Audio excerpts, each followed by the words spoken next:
देखिए, आप लोगों के सामने में लिखा होगा कि 1857 का विद्रोह प्रथम स्वतंत्रता संग्राम था या नहीं। देखो, भारत में के संदर्भ में कोई भी चीज राष्ट्रीय है या नहीं है, इतिहास में उसका अपना क्या होता है, मापदंड होता है। ठीक है। वो मापदंड क्या होता है कि भाई उसका भौगोलिक विस्तार कितना था। ठीक है। फिर नेतृत्व था या नहीं था। तीसरा चीज कि उसका उद्देश्य क्या था, और फिर उसका कार्यक्रम क्या था। तो यदि हम 1857 के विद्रोह का भौगोलिक विस्तार देखें तो उस भौगोलिक विस्तार से ये स्पष्ट लग रहा है कि इसका विस्तार निश्चित तौर पर राष्ट्रीय स्तर पे नहीं है, क्योंकि दिल्ली से लेकर बिहार तक तो ये फैला हुआ था। भाई, दिल्ली था, यूपी था, बिहार था, दिल्ली, कानपुर, लखनऊ, आरा, झांसी, ये बड़े 4-5 केंद्र थे। दक्षिण भारत, सुदूर पूर्वी भारत, पश्चिमोत्तर भारत, पश्चिम भारत, कहीं भी ये विद्रोह नहीं था। तो यदि भौगोलिक विस्तार के रूप में देखा जाए तो इसका स्वरूप राष्ट्रीय नहीं है। ठीक है। अब नेतृत्व की बात करें तो 1857 का नेतृत्व तो है ही नहीं।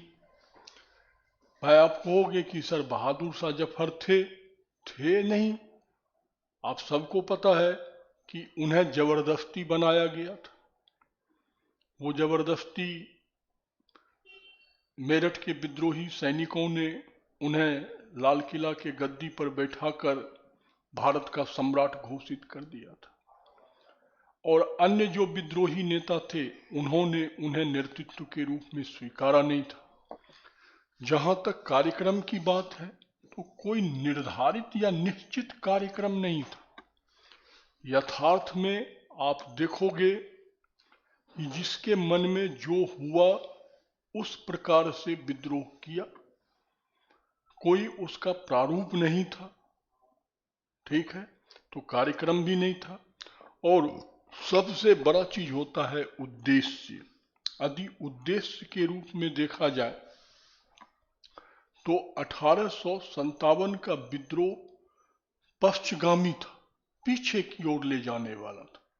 आप कल्पना करो कि यदि कहीं 1857 में सही में हम स्वतंत्र हो जाते तो भारत का सम्राट बनता बहादुर शाह जफर, और उनके वजीर अर्थात प्राइम मिनिस्टर बनते पेशवा नाना साहब सेकंड। और ये दोनों मध्यकालीन सामंतवाद के क्या हैं, प्रतीक हैं। तो भारत लोकतंत्र, गणतंत्र, समाजवाद, संप्रभु राष्ट्र नहीं बन पाता। भारत आज भी एक विखंडित स्वरूप में कई सामंतों के अधीन रहता। आधुनिकरण नहीं आ पाती, आधुनिकरण की प्रक्रिया नहीं हो पाती। तो 1857 अपने उद्देश्य में अग्रमुखी नहीं है, वास्तव में पश्चिमुखी है। इसलिए 1857 का जो विद्रोह है वो स्पष्ट तौर पर हम उसे स्वतंत्रता संग्राम नहीं कह सकते हैं। वो वास्तव में भारतीय राष्ट्रवाद का चेतना का एक बृहद रूप जरूर है, जहां पहली बार अंग्रेजों के खिलाफ एक सामाजिक सहभागिता दिखाई देता है, लेकिन स्वतंत्रता संग्राम नहीं है।